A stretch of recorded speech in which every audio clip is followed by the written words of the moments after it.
What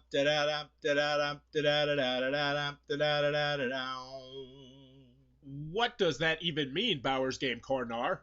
Oh, ahoy there, YouTube! I'm back again today for another game review, and today I'm very excited to check out Adventure Time Fluxx from Looney Labs for 2 to 6 players, ages 8 plus, and it'll take about 5 to 30 minutes to play. And in Adventure Time Fluxx, you probably guessed it, it is your typical crazy game of Fluxx where the rules are always going to be in flux, but with an Adventure Time theme. Adventure Time characters and actions and creepers and goals and all that good stuff from the popular Cartoon Network animated series. Does anything change from your typical Fluxx? Is this worth getting over other versions of Fluxx? I don't know. Let's check it out and I'll tell you. Alright then, we're going to take a look at what you're going to get inside of Adventure Time Fluxx from Looney Labs. First and foremost, we have a handy-dandy rule sheet. It's a big sheet, double-sided. The back is just frequently asked questions, and this is really useful because it goes into like specific detail questions, and I actually kind of like that. But it's a very well-done rule booklet. They pretty much perfected it by this point, so yeah, big thumbs up on that.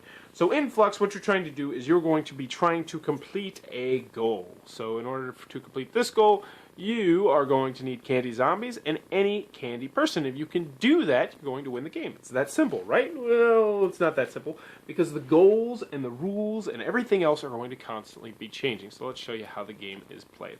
So first and foremost, you're going to have these basic rule cards set up right here. And it's going to say draw one and play one. It's also going to tell you how you start the game, which is you're going to draw 3 cards out of this deck. And this deck is going to have numerous different kinds of cards in it. First, you're going to have action cards that you'll be able to play. Then you're going to have these surprise cards, which will have a lightning bolt on them. You can just do these even when it's not your turn. Next, you'll have creepers, and creepers are bad. They're going to go in front of you, and if you have a creeper in front of you, you cannot win the game. But you will be able to get rid of these in some various different ways. But these guys, you never want to see these guys. When you draw one, you immediately have to play it in front of you, where you normally keep your keepers, which is a nice segue to the keepers, which will look like this. So yeah, you'll put these out in front of you, and these are what you're going to need to win the game and accomplish your various different goals.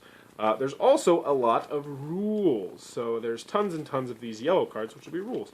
So for instance, we had a draw 1. Now if you played this rule, it would now be a draw 2. So you would draw 2 cards and play 1. But then someone else might play, well, that was convenient, it just popped up like that, might play this draw 3 card right here. So the draw 2 rule would be canceled out, and now it would be draw 3 cards and play 1. But I'll show you just a mock hand so you can see exactly how this is going to work.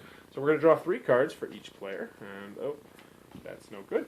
And then this person get 3 cards, but unfortunately they got a creeper, so we'll draw another card to replace it. That creeper goes out in front of them, so that's not good for them, but it's not the end of the world. And now we're going to start with this guy over here. So on his turn, what he's going to do is he's going to draw a card, and now he is going to play a card. So let's see what he's got going on here. He's got an action card, draw 2, and use them. So you're going to set your hand aside, then draw 2 cards and immediately use them. So that sounds like a good action. So maybe I play this action right here. We're going to draw 2 cards and then immediately play them. And they are 2 new rolls. So the first one is from now on we're going to be drawing 5 cards. So you'd play that right here, which means we are now going to be drawing 5 cards, and I'll get into how that works in a second. And then this one right here. Once during your turn, discard as many of your gold cards as you choose, then draw that many cards. So that's a free action. I like the free action ones. So we'll set that one over to the side right here. So how this works is, though, as soon as you play a rule, it immediately takes effect. So we drew 1, now we're going to draw 4 cards. 1, 2, 3, 4. And we now are starting to get a very large hand, and if these rules don't change, you will have a large hand. Now, my turn is over, except I do have a free action right here. If I would like to get rid of any goals, I could discard the goal, and then I can go ahead and draw another card. And I think I will do that. I will get rid of this goal, I will draw this card, and now my turn is over. So we'll go over to this guy right here. So let's see what he's got. He's got some new rules, and he's got a gold that he could play out. Any creeper plus a lemon grab. So this is a good one to have for him since he already has a creeper card out there. So it's his turn. He's going to draw 5, and then 1, 2, 3, 4, 5, and now he's going to play 1. So let's see what he picked up. So he's got a draw 4, which probably not one he's not going to play right now. Keeper limit of 4. So that one kind of stinks, so you can only have 4 keepers in play, but right now it's not a big deal. This is an action that lets you draw 3 extra cards. That's pretty use. This is a goal that's not really going to help him since he doesn't have either of those characters, and he's got some actions. All players draw cards, all creepers in play are immediately discarded. He doesn't want to do that because let's just say this guy's probably going to go for this goal right here, which would just require him to have the lemon grab and a creeper. So in order to achieve his goal, he thinks the best way probably to do would just be to draw 3 extra cards. So that would be his action this turn. He would draw 1, 2, 3 cards. He did not get what he was looking for, but it's not a big deal. And now his turn would be over unless he wants to do the free action, which he probably would do, which means he would get rid of this goal, and then he would draw another card, which I dropped on the floor. So that's his turn. That's it. You just play 1 action. So moving on, we'll see what this guy's going to do. He's first going to draw 5 cards. 1, 2, 3, 4, 5. And as long as there's no rule about it, there is an unlimited hand size. As you can see, he's really starting to get a lot of cards in his hand. So what's he want to do? Wow, that one would be interesting. Play all but 1, but that might take a little while. So he's just going to play the play 3. So he's now, instead of playing 1, he's going to play 3. So technically he's played 1, so he's going to play 2 more cards this turn. So let's see, he might play Jake in front of him, so now he's got a keeper in front of him, and he might actually set out a goal, but actually he does not, he does not have a goal. So he might play Jake and Finn out in front of him, which is probably a goal. So if he can draw this goal, he's going to win the game. So that's not a bad start. So he's played his 3 cards, and now it's on to this guy's turn right here. He's going to draw 5. 1, 2, 3, 4, 5. Oh, and he got another creeper, which means he's going to draw another card. And he's got Finn's Little Helper, which he doesn't want to play this because that one's going to need Jake. His opponent already has Jake, so that's definitely not one he's going to play. This one as well, he'd never want to play this goal because it requires Finn, and that person already has Finn. So, yeah, what might he do? There's not really... Look at the top 3 cards of the deck, add 1 to your hand, discard 1, and put the remainder back on top. He might play that one. So he's going to look at the 3, do that. But anywho, eventually someone's going to end up playing a goal, then someone else might play another goal on top of it. And what's going to happen is that eventually someone is going to be able to complete that goal. If they complete that goal, and they're the only person who complete that goal, they will be the winner of Fluxx. And that, in a nutshell, crazy Fluxx nutshell, is how the game is played. Oh, great dopery. Adventure Time Fluxx from Looney Labs. What are my final thoughts? Let's go with the pros, let's cover the cons. First, on the con side, this is still Fluxx. It is still a crazy, random, ever-changing rules game, which some people just absolutely hate. And if you hate Fluxx, this one is not going to change your opinion. In fact, I was actually a little bit disappointed because this stayed too much in the lines. Like, what they've been doing with some of the most recent Fluxxes, for Batman Fluxx, for instance, is changing just slight things, little nuances, crinkles in the rules, and I like that. I actually like being able to play different Fluxx and say, oh, that one does this one that's a little bit different. For instance, the Batman version of Fluxx, they had the creepers, and if there was a creeper out, normally a creeper means, as we mentioned in the video, that person can't win. However, in Batman Fluxx, the creepers are supervillains. So if there's a supervillain on the table loose, then no one could win unless they were required for the goal. And I thought that was cool. That fit. That was thematic, and I liked that. This one, however, doesn't really stray from the path. It is your typical Fluxx with some minor nuances here and there, but nothing major.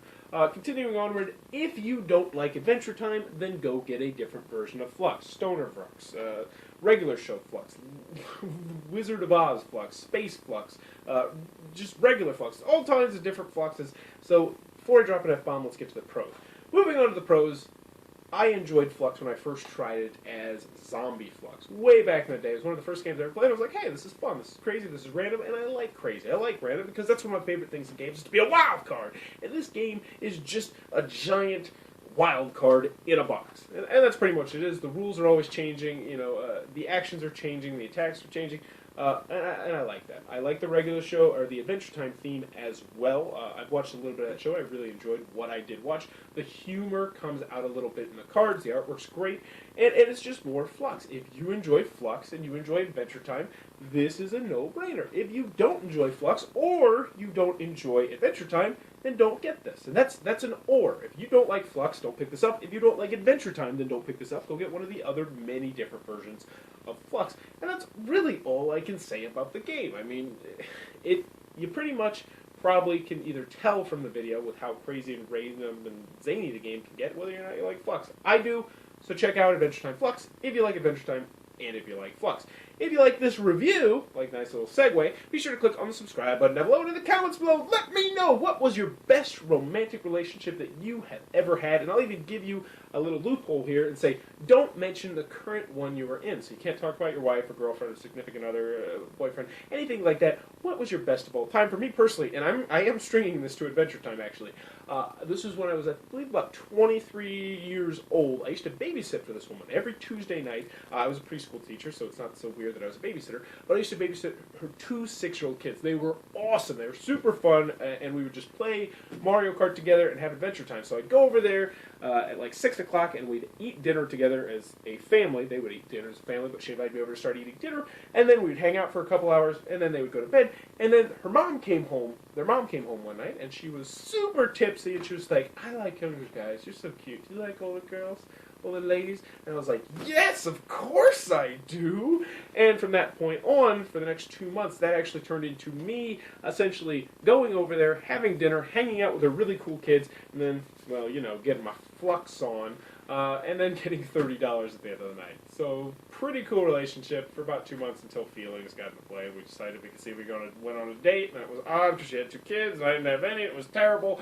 It went from being awesome to terrible just like that. But let me know in the comments below, what was your best relationship ever, and why? And let's go into details here. Come on, let's get to know each other.